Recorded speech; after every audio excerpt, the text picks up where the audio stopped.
I have a goal for you today. No, it's not to lose weight, get healthy, or get fit. All of those are great goals, but they're not helpful because they're not specific. They're too vague to really know what actions to take to reach them. And that makes it very hard to actually achieve these goals. So today, I want to help you avoid that trap by learning how to define clear, achievable health and fitness goals and create a plan to reach them. To make this really simple, we're going to use the acronym SMART goals to help us break down the goal-setting process into easy steps. Let's get started. S stands for specific. To be specific means exactly what it sounds like. You want to get really clear on exactly what you want to achieve. A great way to do this is to use the SWOT analysis to set your specific goal. This stands for strengths, weaknesses, opportunities, and threats.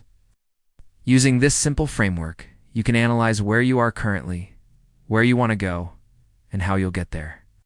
For example, let's say you're completely new to exercise. In this case, your strength might be that you're very motivated and excited to begin your fitness journey. A weakness could be that you don't really know which exercises to do or how to do them. An opportunity could be that you have some time in the mornings before work to start your fitness journey.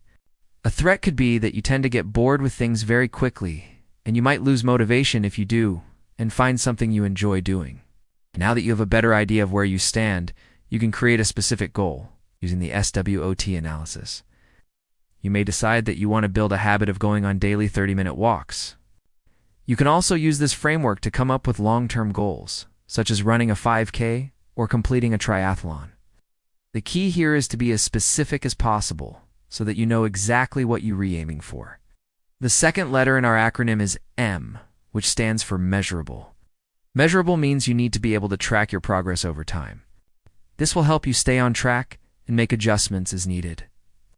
For example, if your goal is to build a habit of going on daily 30-minute walks, you might measure your progress by tracking the number of steps you take each day.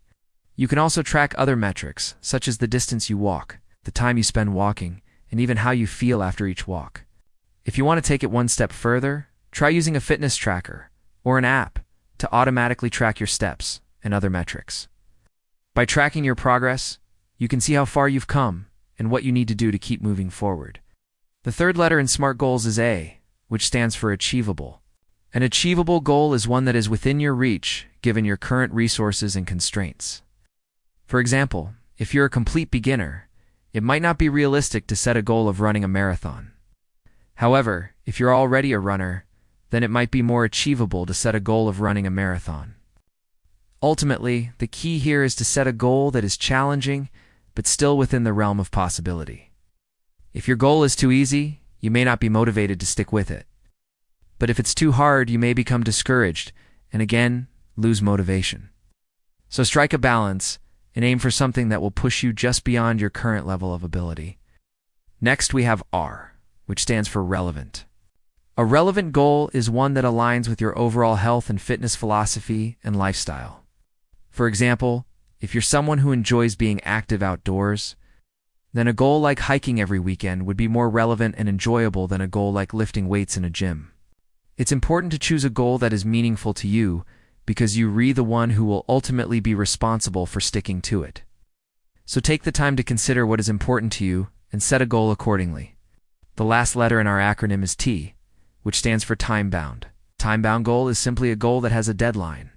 This helps create a sense of urgency and helps you stay focused and motivated. For example, instead of saying, I want to get healthier, you can say, I want to lose 10 pounds in the next 3 months. Or instead of saying, I want to get stronger, you can say, I want to be able to do a pull-up in the next 6 weeks. The key here is to set a realistic deadline that gives you enough time to achieve your goal. Be careful not to set a deadline that is too close, because this can set you up for failure. On the other hand, do unset a deadline that is too far in the future, because you might lose motivation along the way. Well, that wraps up the SMART Goals acronym. Remember, the best goals are specific, measurable, achievable, relevant, and time-bound. By following these guidelines, you can set yourself up for success and achieve your health and fitness goals.